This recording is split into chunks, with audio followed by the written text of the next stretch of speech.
I drink your milkshake. You are listening to the Billionaire Podcast Network.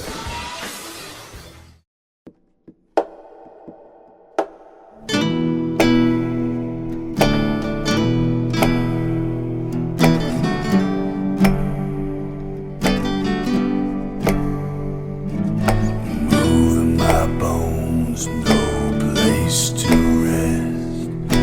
Traveled up north just to find my head. I'm still corn-fed.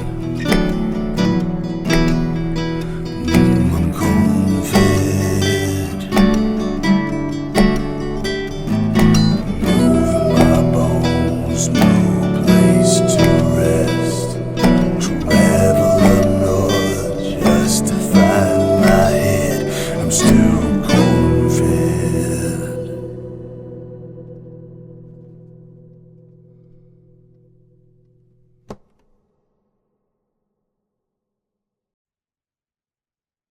Hey gang, it's me, the first billionaire podcaster, the Caucasian Copperhead, the Daniel Plainview of podcasting, Dalton Pruitt.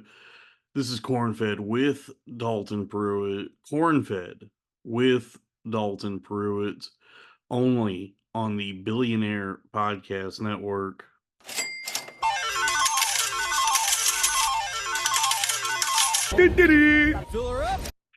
Hey, so I just wanted to release this. This is the first 45 minutes or so of the latest Patreon episode or a recent Patreon episode, depending on when I decide to actually do this.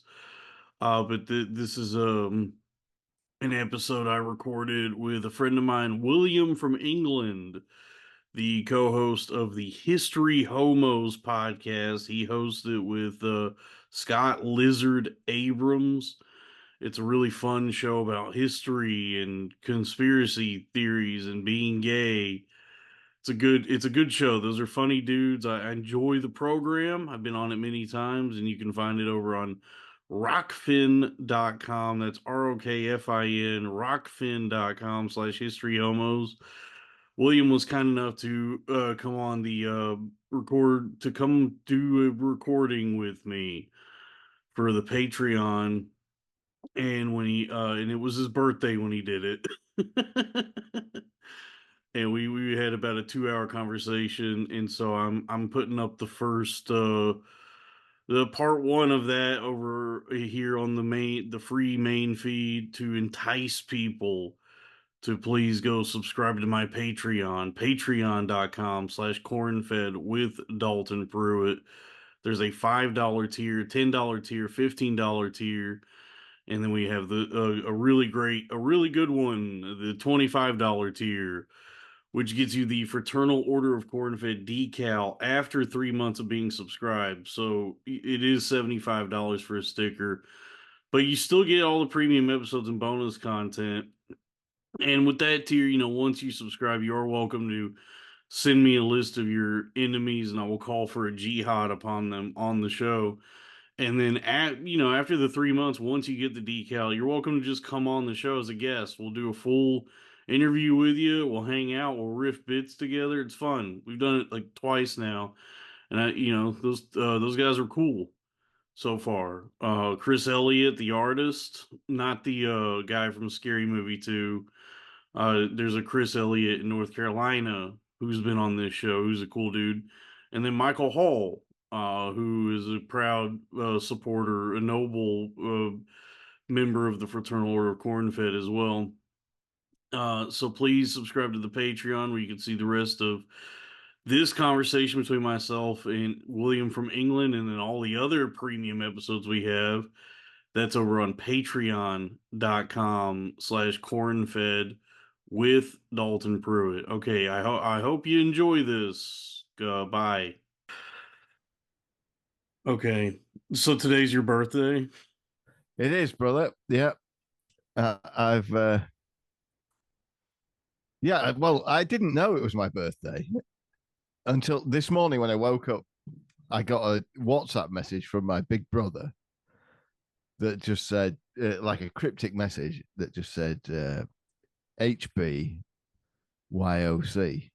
And so I replied, Kevin Brennan style, what?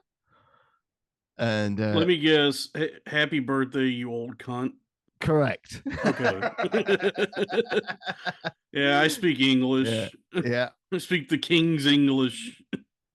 Yeah. So that was the message. I was like, oh, yeah, shit, I've forgotten that. And then maybe that's why my daughter is coming home today, because I knew that. My daughter had said, I'm going to come home today and see you. Okay. And you And you so, have like a whole De Niro amount of kids. yeah, yeah, yeah. Like because De Niro has a whole plantation of children.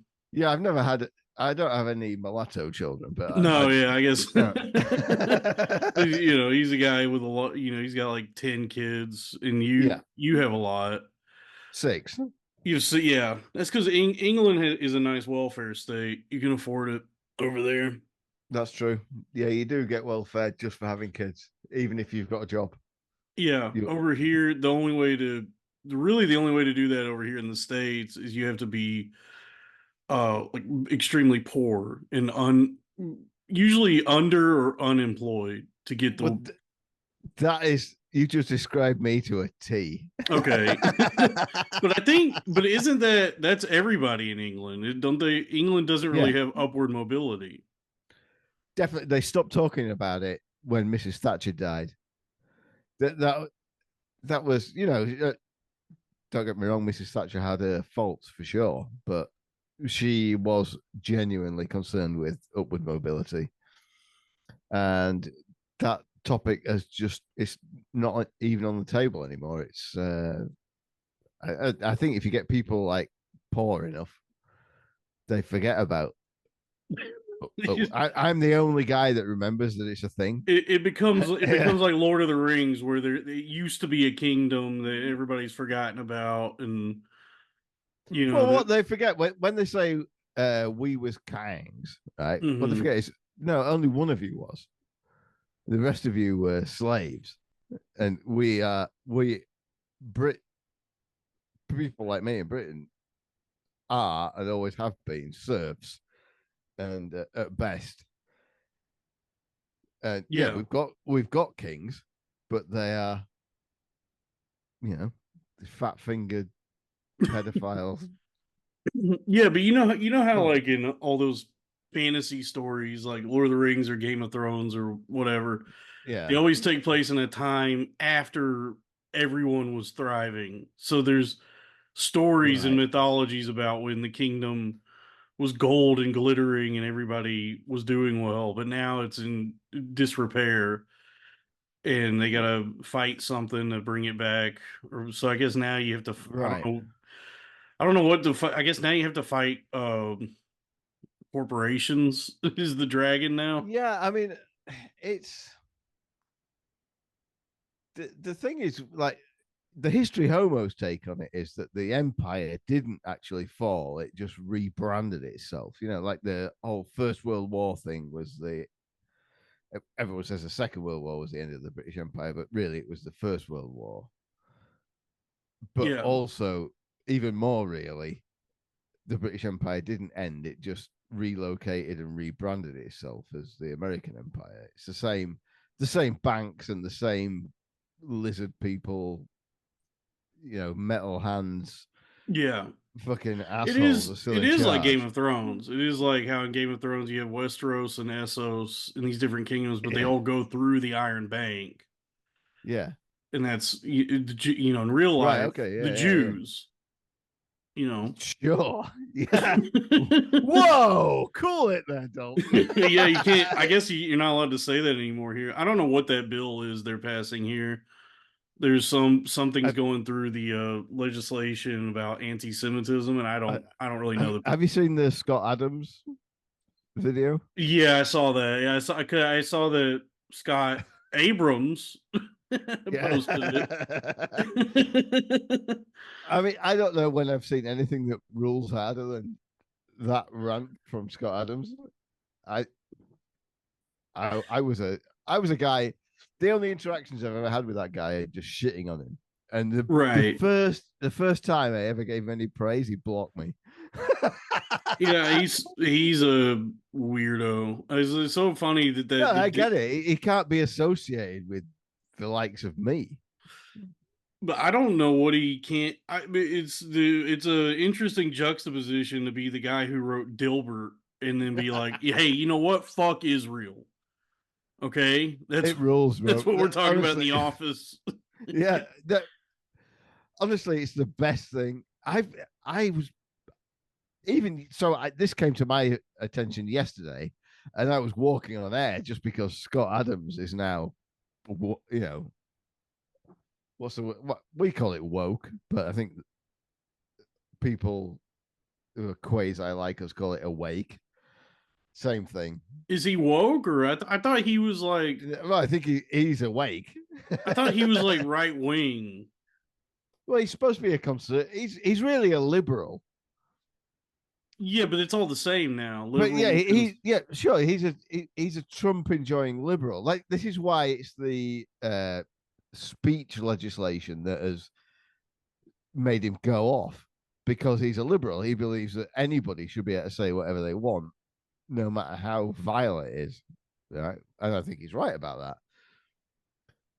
Yeah, but But you live in England, so that's we why invented that we shit. left. That's why we kicked y'all's asses in Well, 1776. you kicked our asses in 1776 because we departed from the British Constitution by making up legislation the like of which had never been made up before.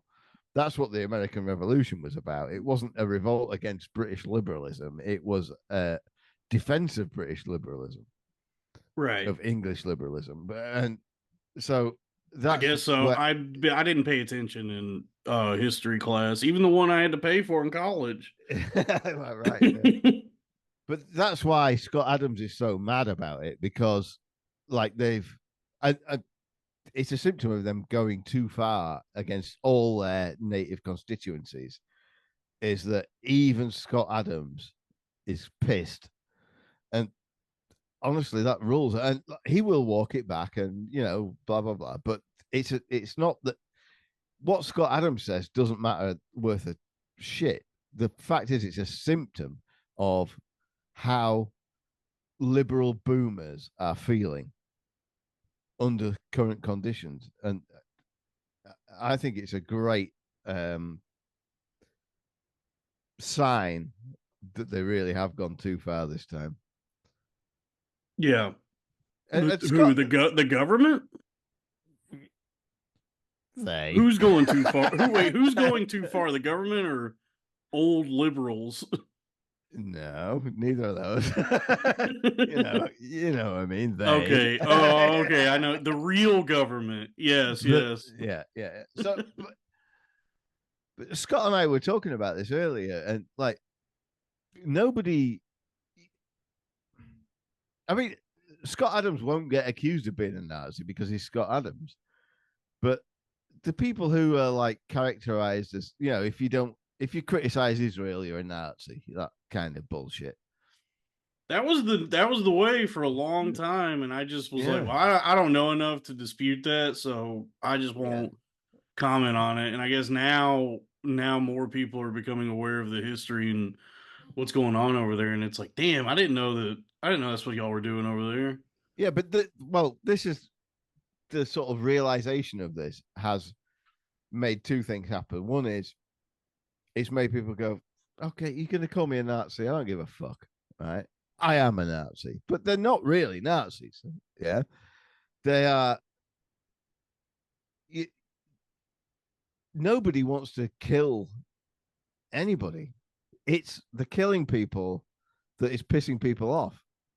Yeah. I mean, there are people that want to kill people and they're called Israelis. Well, yeah. They do want to kill people. Yeah. And they're surprisingly bad at it. By the way, I should introduce you before we get before we really get in the weeds here. Well, we've known each other for literally years now, Dalton. And we've known each other. Yeah. But I mean, it's, who knows? It's like You ever go to a comic book store and buy like a Spider-Man? You know, it's like Spider-Man 500. At the beginning of every issue, they Yeah. do have a quick little blurb to let you know who Spider-Man is. Okay. Yeah. Oh, yeah. I'm not saying don't introduce me. I'm just So, saying so that's you're why we didn't do it. We know each other already. we do know each other, but for the people to who may just be tuning in, just like if you are new to Spider-Man, you're Yeah, buying which your I first am. yeah, if you're buying your first Spider-Man comic book, there's a quick little. It used to be Stan Lee himself. There'd be a drawing of Stan Lee and be like, "Greetings, true believers. This is a Spider-Man. He was a kid and he was bit by a spider. Now he has powers. Okay, enjoy." Kids would Um, hate that, wouldn't they? Being bit by a spider is really bad if you're a kid. Like if you're a it's grown guy, it's like, bad oh shit, anytime. another. It's scary, but it was scary for Peter Parker at first, and then he got superpowers. There's something worse than being bitten by a spider happened to me today. What? I got bit by. I mean, I live in England where we don't have any like exotic, scary insects or anything. Well, Right.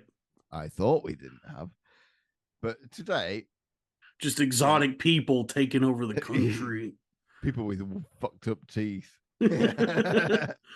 Just all the Muslims coming in and taking over the country. No, I went outside this morning and I unlocked the car, opened the driver's door, and this insect, I don't even know what it looked like, but I could tell it was big. It had like a shadow and shit. This winged insect flew at my face, bumped into my face and bounced off. And like this shit happens all the time. It was like I didn't even register. It's like, oh, okay, that just happened. The most mild annoyance it's possible to have. Fine, I can live with Right. that. Then this insect like looped around and came back and hit me again in exactly the same spot on my face. Right? Oh, it was a I'm rope like, a doping you, dude. yeah, and I'm like, what the fuck is this? And it bit me, looped round again, and bit me again on exactly the same spot. I've got like two little prick holes there. And I went inside and applied unguent. You applied what? Unguent ointment. What is it? What is the? We don't have whatever goofy British. We have. But that's actually the word unguent I got from the movie. What's that movie with the used car dealer? Fargo. Okay. Yeah. I don't When know. I haven't seen it in a while, but that sounds like some weird. so the bad guy with the bleached hair and the Yeah, big some weird nose. North Dakota Yeah, language. he kicks the bathroom door down and he fucks his hand up or something, and he goes unguent and opens the bathroom drug cupboard door and gets some ointment No, out, squirts it we on his have hand. we have Neosporin, we have Camphophenique, we have Yeah, but unguent is the generic term for it. It's just oh ointment. It's like ointment. I still haven't introduced you, folks. This is William from England from the History Homos podcast, which is available. Hello. Yes, hello. The show's available on Rockfin. Rockfin.com/history homos. Yes, rockfin.com slash I don't know if history it is in homos. America, but slash in England means piss. Means piss. So Yeah, when Guns N' Roses plays in England, you're like, yo, that's piss on stage. yeah, but it's kind of it's a weird thing. It's Piss on neither a guitar. noun, it's neither a noun or a verb. It's kind of the noun of a verb, if you know what I mean. So like you go for a slash. I have to have a slash. But like you wouldn't if you wouldn't say that, oh, that's a glass. Oh, hello, my dear girlfriend. Please drink this glass of my slash. You wouldn't say that. You call it a glass of piss. You call it, yes. If you're recording a Madam Caller, you would say fancy a glass of piss, ma'am. Yes, exactly. Okay. But or she might say to you, she might say, Dalton, I would love a nice warm glass of piss. And you'd say, oh, well, I don't have one to hand. I'll have to go and have a slash. So do you get what I mean? It's not really a verb or a noun. It's a noun referring to a verb kind of thing. I don't get it. Yeah, it's a new innovation in language. It's a grammatical challenge, all right. Yeah, this is why Chomsky had to pivot to Yeah. politics. He had to get out of linguistics because the British. He saw the way British and black people talked, and he was like, I can't compete with. I don't know what's going on here. Yeah, I've said this since the beginning of the show of History Homos at rockfin.com/History Homos that the there's no people in the world more like American black people than English white people. Like like white working class people. Really, Yeah, we love fried food. We love hot, spicy food. English white people like hot, spicy food. 100%. Yeah, it's like a for a bet type of thing. It's like how hot can you take it? Because English food looks like it's completely void of any sort of spice or flavor. Well, yeah, but we are the original. Well, no, we're not the original, but You're the original like traders of spice, like the people that would go and well, like maybe the Dutch would claim press that, but the fucking heels of their boots on every other country for their spices and herbs. definitely done that. Yeah, but yeah, English people love hot Indian food, Which especially when they're speaking drunk. of, because we were talking about is Jews Israel. Yeah, I've only read the first two Dune books, and I've mentioned this before, but there's something really funny in the Dune series, and it's in the I think it's the very last Dune book that Frank Herbert actually wrote before he died. right. It's called Chapter House Dune, and there's a reveal in that book somebody told me about that all throughout the Dune series, lurking in the shadows, what's revealed is that the overarching antagonist of the series, the people manipulating all the events and pulling the strings in this future in which all cultures and religions have all kind of mishmashed together and resemble something similar to now but are different. The one culture, the one religion that has maintained itself and stayed the same is Jews. Yeah. And so Well, there's an ain't entire that the truth? planet. Yeah, there's an entire planet that's like New Israel, and then that no one knows about. And then the reveal is that the new Jews, the space Jews, have been the ones that have been like conducting and manipulating the events of the Dune series. Apparently, Right. I've never read any of it. I have read some. What is it? Frank Herbert. it was Frank Herbert. Yeah, He wrote like The Fog and loads of like other no purportedly idea. horror books. Yeah, I've read. No, you're thinking you got to be thinking of someone else because Frank Herbert devoted his life to Dune. He might have written other sci-fi stuff, but I don't think he wrote Yeah, it horror. was sci-fi stuff Yeah, for I don't sure. know because Dune was published in '65, so Right. in Dune the valuable resource that the galactic empirical houses are subjugating the inhabitants of this planet for is called the spice. And a Right. lot of people now think that it's like a metaphor, an allegory for oil. But in '65, this was before we were getting into the Middle East for oil. So in '65, it literally was actual spice. It was Yeah. like based on the Yeah, way. because in '65 they still had like Mossadegh in Iran, and BP was still in charge, and Yeah, all. and it was drawing from all the history of like the Yeah. East India Trading Company and these Yeah. uh British Empire trades where they would go to these other Muslim countries and just fuck them up for their salt. Yeah. Um, yeah, so that's what you guys are good at, and we can't. We are the ones that dominated oil. We fucked up the countries for their oil, and we send billions of dollars. I mean, the funny thing is like anytime some big event is happening or conflict, everybody tries to try and have thoughts on it, like they've known what's going on. And I pay some attention, but I truly am uninformed. I just hear Yeah, about. it's a weird thing because like sort of you obviously 1948 is Israel, and it's a British invention from during the First World War. You know, it is literally a British colonial project that is currently completely fucking the world up. Yeah. Yeah, that like now that me, and it seems like everybody is becoming more aware of what Israel actually is. Yeah. It's like it does seem like you would think with the amount of support and money and just the backing that that country has of the entire world, Mm-hmm. that they would be doing better as a just a country. That they would Well, not be so chaotic and just fucked up. Because it seems like they've got their hands in everyone's pockets, and for some reason, all these other countries are like bend the knee to Israel. And yeah. you would think that at the least Israel would be a good empire, that they would have their shit together enough that they could at least be an evil but stable empire. Well, I think But it's the like the dogma is that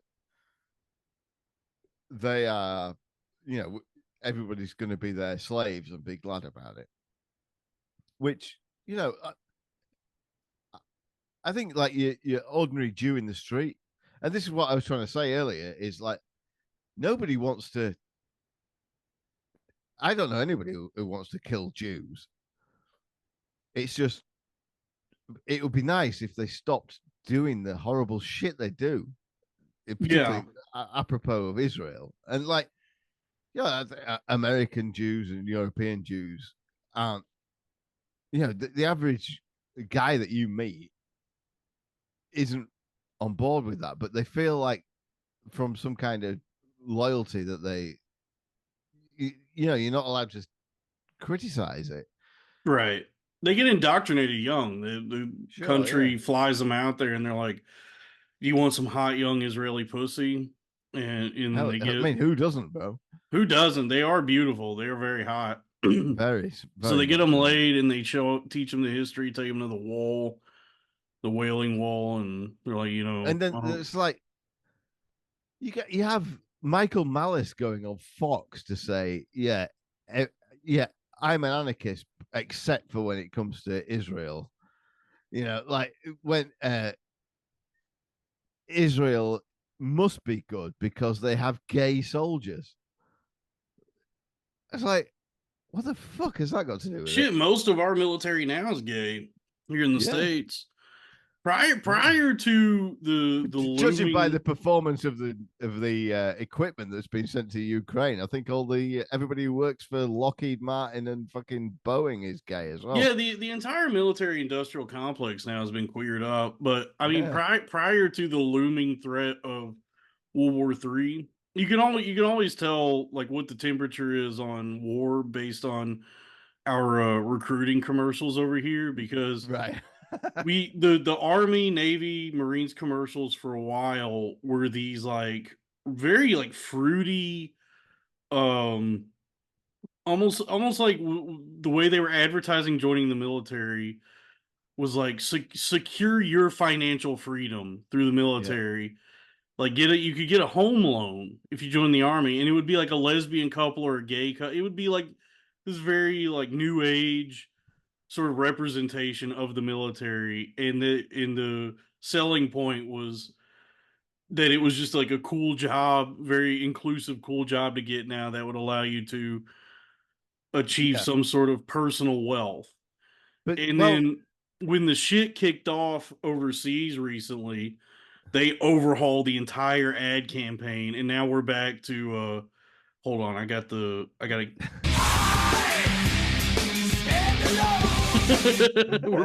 we're back to that now. We're back to footage of like men jumping out of planes, go running through the mud.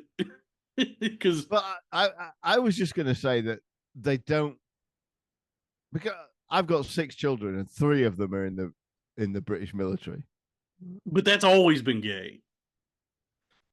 Sure, yeah, but my point is, I was going to say that the British military doesn't even have to advertise. It's really the reason my three kids are in the military is because the oldest one went in, and the younger one. So, well, he's got a nice car and a wife and children, and so like on my college course that I'm on, the career path that leads to, I wouldn't be able to afford that. And they're so I don't approve of military service per se, but I'm proud of my children for taking responsibility for themselves and getting the best job they could get. You know what I mean? Yeah. Where they make a good living, and they're all good eggs. As good as you But can. And I was going to say we don't do military advertising here, but we do. But they don't need to because the kids have just got no alternative. If you actually want to if you want to have like a middle class lifestyle of being able to have a nice car and a house and children, unless I don't know, you've either got to be lucky or be in the military. yeah, we don't just have advertising here. I don't know how it is now. I mean, a friend of mine actually has this job in the military, but when I was in high school, we would have like guys that were like recruiters for the military come to the school, and they would block out an entire Yeah. period where it would be like, hey guys, instead of learning history today, Yeah. Sergeant Jeffries is going to tell you about the Marines. And it would be a full, 40, 45 minute presentation on, hey, here's how you can serve your country and better your own future through enlisting in the Marines. Yeah, but my two oldest kids went to a school where they were in the army cadets. Yeah, in school, I mean, Mhm. yeah, schools have those over here. It's like a JROTC and then ROTC. Yeah. That's what they're called, where it's like a military preparatory program, I guess. Like you do drills and basic training in school, like you play like Boy Scouts, but for the military. And Yeah, then I but guess, my brother was in the Sea Cadets when he was a kid. oh, that's He's the he's Scientology.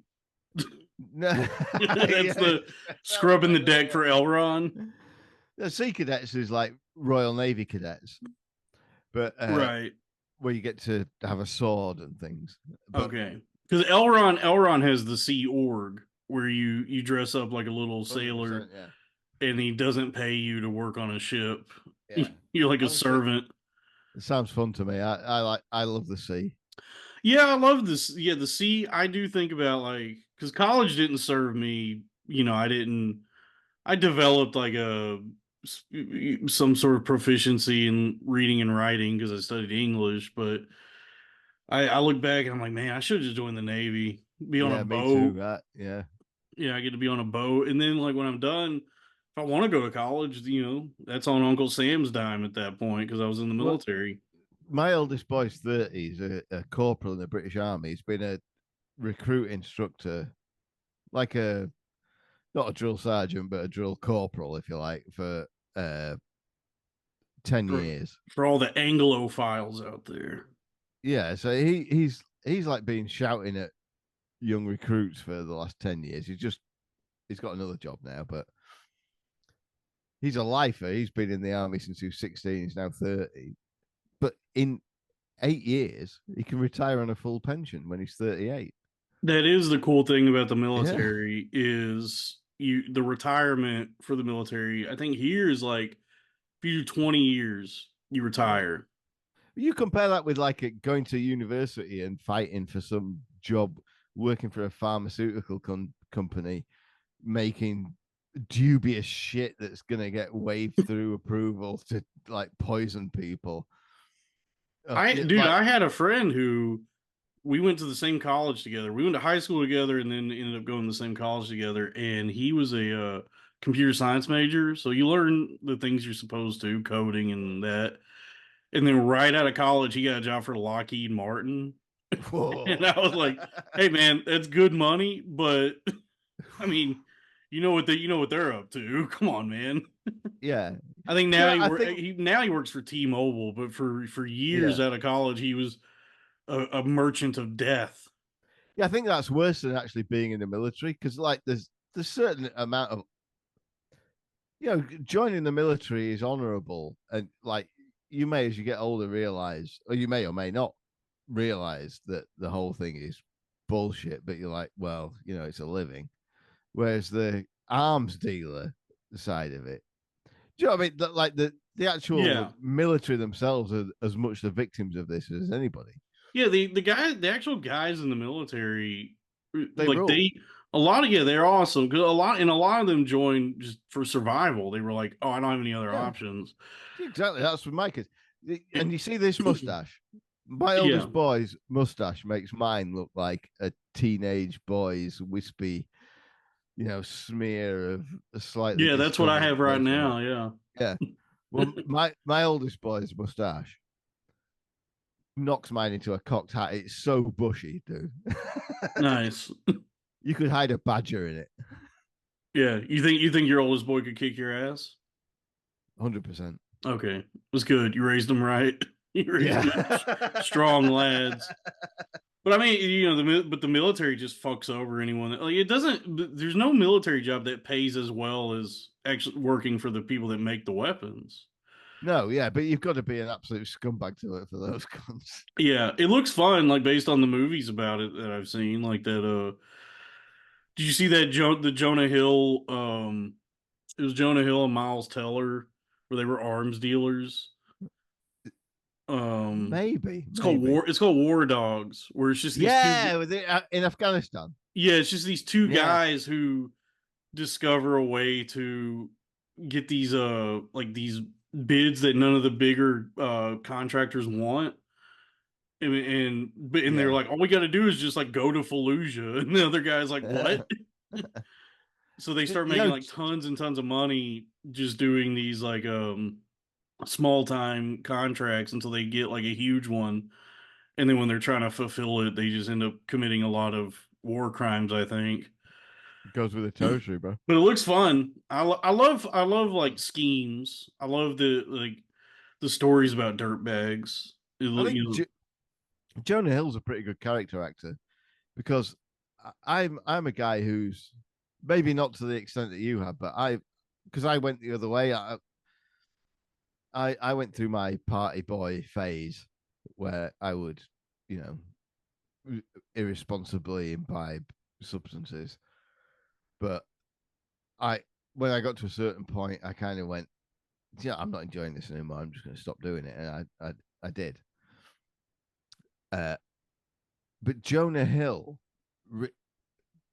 as a character actor, really embodies that feeling of, oh, I think I've had enough cocaine. This is like, this is unpleasant now. I don't like it anymore. know, Which I had for a while, and I went, well, why am I doing it, dude? This sucks. I'm going to stop. yeah, I never got into coke. It was tons of people tried to get me to do it, and I was like, "No, man, I'm trying to explore the secrets of the universe. My bag Hell yeah. is psychedelics." Which, I can't do psychedelics because like I have to be in control. I don't even like weed. I can't smoke weed. Never could. yeah, well, my thing with psychedelics was I would eat like a ton of mushrooms and just sit alone in a room and try to see if I could take control of my mind. So I would do like an altered states with myself where I was losing control to the trip, but I would try Yeah. to see if I could maintain like if I could like a lucid dream almost.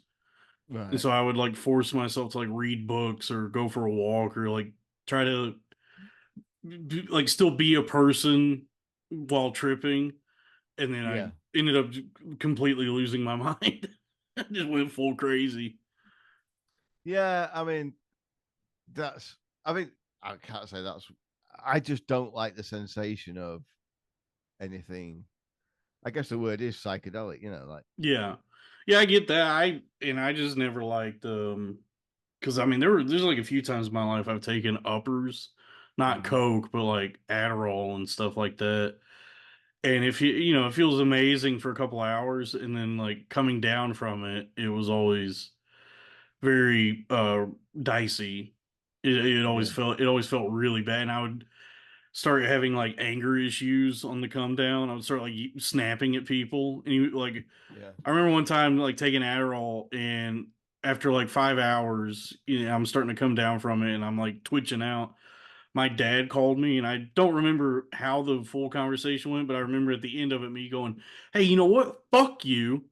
Stop fucking calling!" Just like screaming at him, and he's like, "What did I do?" Yeah. It's like, no, That's no, bad. I'm on amphetamines right now, Yeah. and so Luckily, you can't get Adderall in England.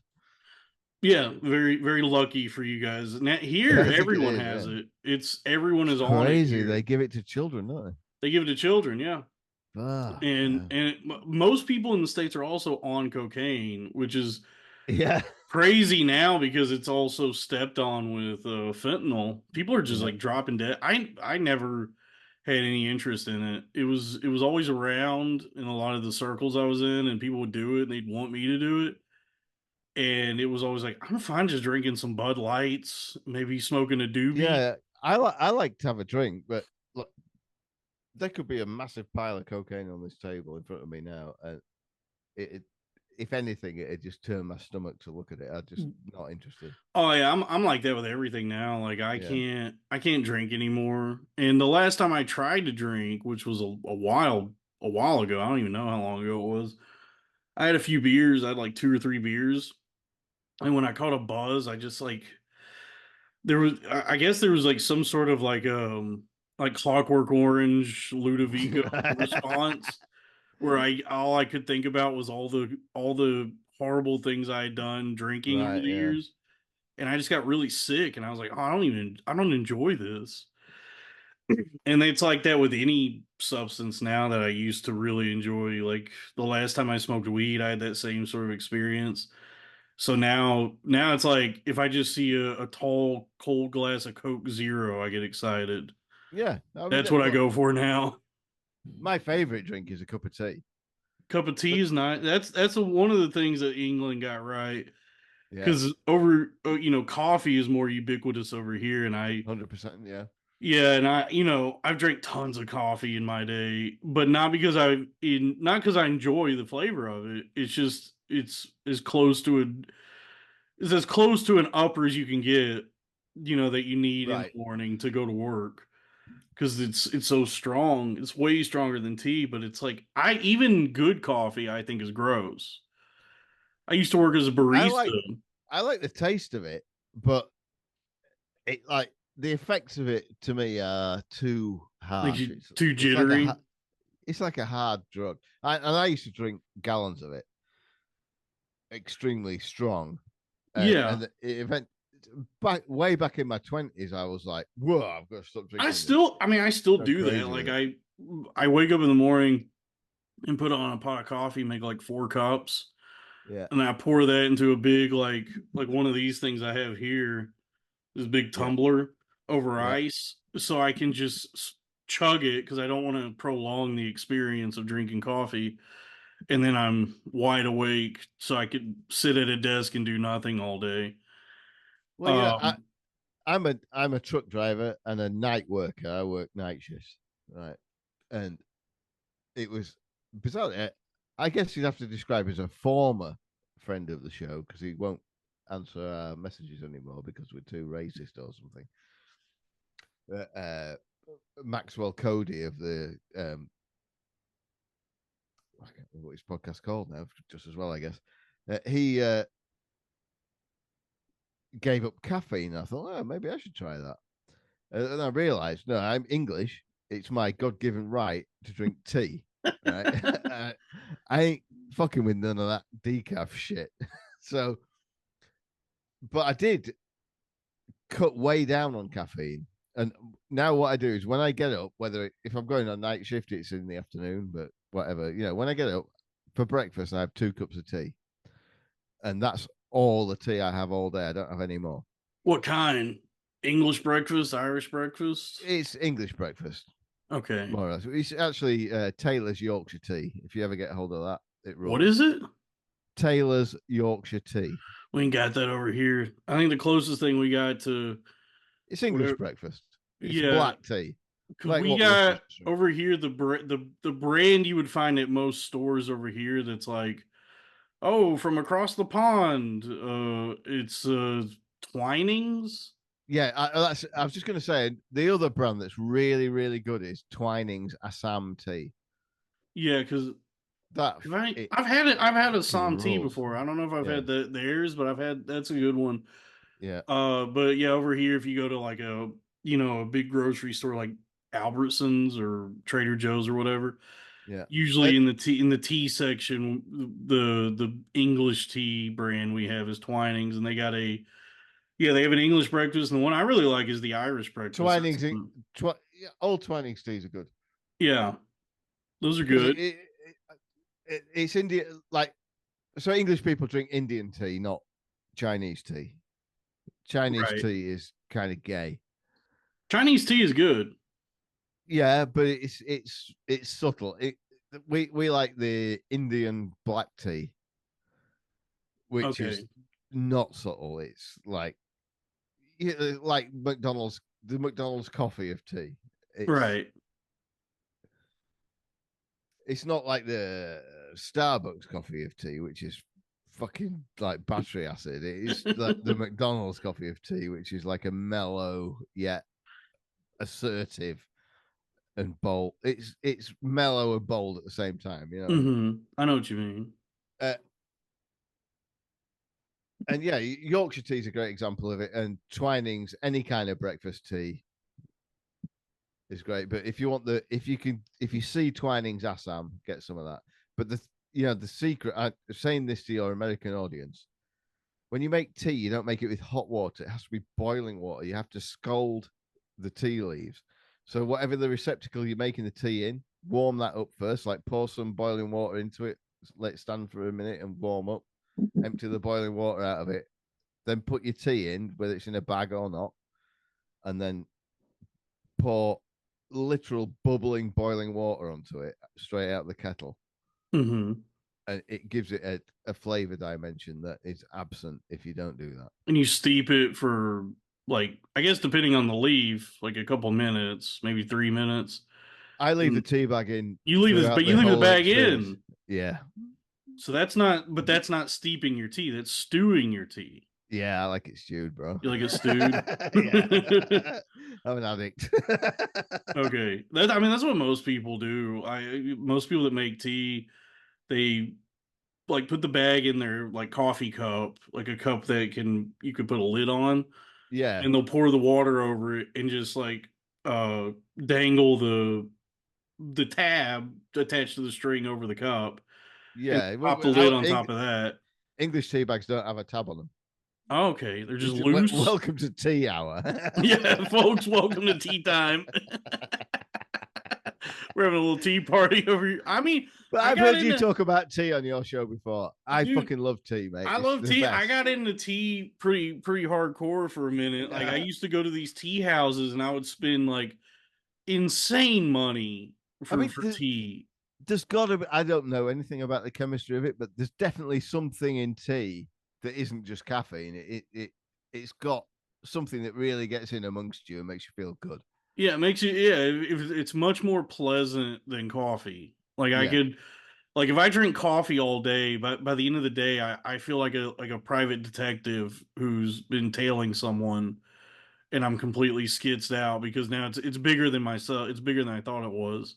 And before your listeners get on my Twitter at History Homos Pod and shit on me for not liking coffee, I do like coffee. I think coffee's delicious.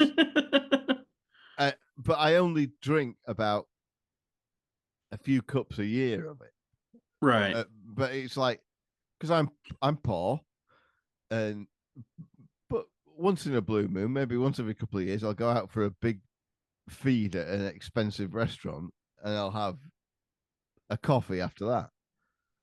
I don't know why, but it goes down well after a big that's lobster or some lobster. Yeah, and then a that's big slice of huge. cake.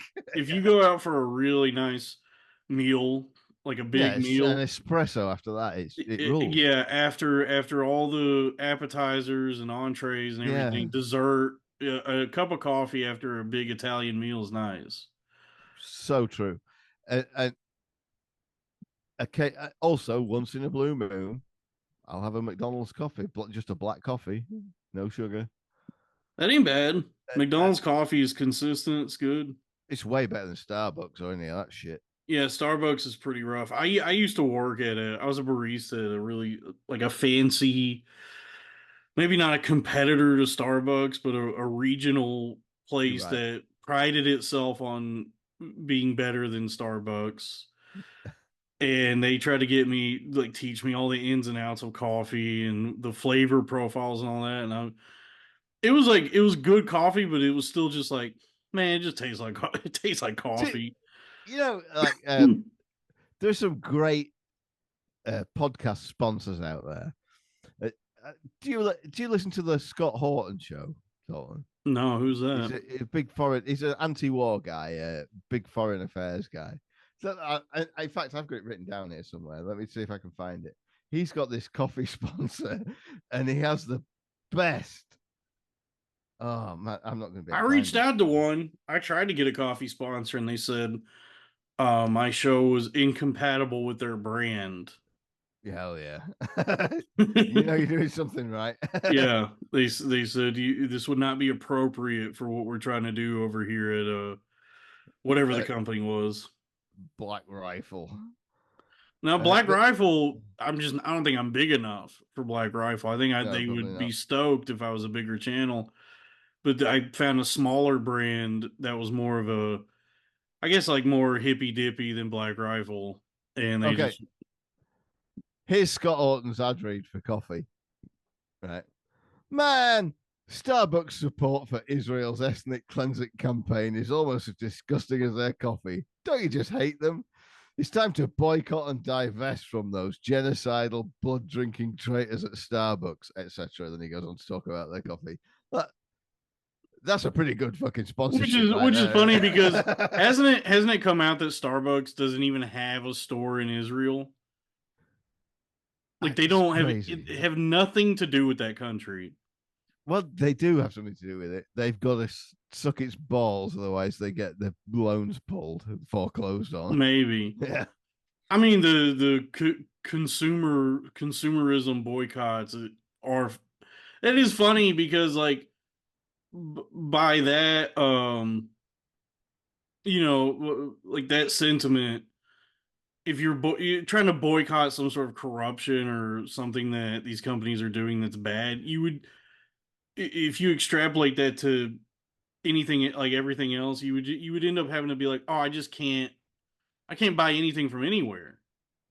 Well, yeah, Like if you were actually principled on about that and did the sure, research yeah, yeah. on what Because every like company was doing.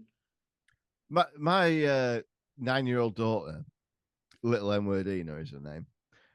Her she's homeschooled, and I take her to a Spanish tutor once a week, who's not really Spanish. She's like a shit lib English lady who used to be a school teacher, Hmm. and but she's very very nice. You know, because you don't have to agree with people to be friends with them. That's another thing that people need to get through their thick skulls. Right, this lady is a nice lady, but she watches TV news, and so she's like infected by that. It's fine. It's not her fault. Um, but we had this. We're playing Monopoly in Spanish as part of the Spanish lesson, and one week. So we keep every week at the end of the lesson we tally up because we have to put the shit away. We take a picture of the board and then write down who's got what money and properties and shit. And one week we played it, and at the end of the hour, we all had more money than we'd had at the start of the hour. And I just, because I don't give her any shit for being a shit lib, but I just looked her in the eye and I said, "Oh, look at that. We're all better off than we were an hour ago. I guess neoliberal capitalism does work." Yeah, it kind of does. Mm. It You does know, if that's what you're measuring it by. that's the funny thing is that even within the structure of capitalism, if you try to rebel against it and you're interesting enough, you get consumed by it and it benefits you. Because Yeah. that was like you see, I think we've seen a lot of that in media over the last few years. Like these communist personalities pop up who Yeah. have seemingly only benefited from the thing that they hate. Like that show, Chapo Trap House. Yeah. That was one of the big Let's like. shit on them. I would love to. Yeah, go ahead. First off, unacceptable voices for radio. They should not have Right. microphones. Right. Terrible, awful, awful voices that just do not work for an audio forward medium. What religion are they? I've never heard it. I think they're filthy fucking godless commies. Hey, I hope you enjoyed that the first part of the conversation between myself and William from England. That's that. And then the second part, like I said at the beginning of this, in the intro to this is over on and now this is the outro. So I mentioned this at in the intro, and now I'm saying it again for the outro. It's over on patreon.com/cornfed with Dalton Pruitt. Please subscribe to my Patreon. Patreon.com/cornfed with Dalton Pruitt. Please subscribe to my Patreon. Thank you.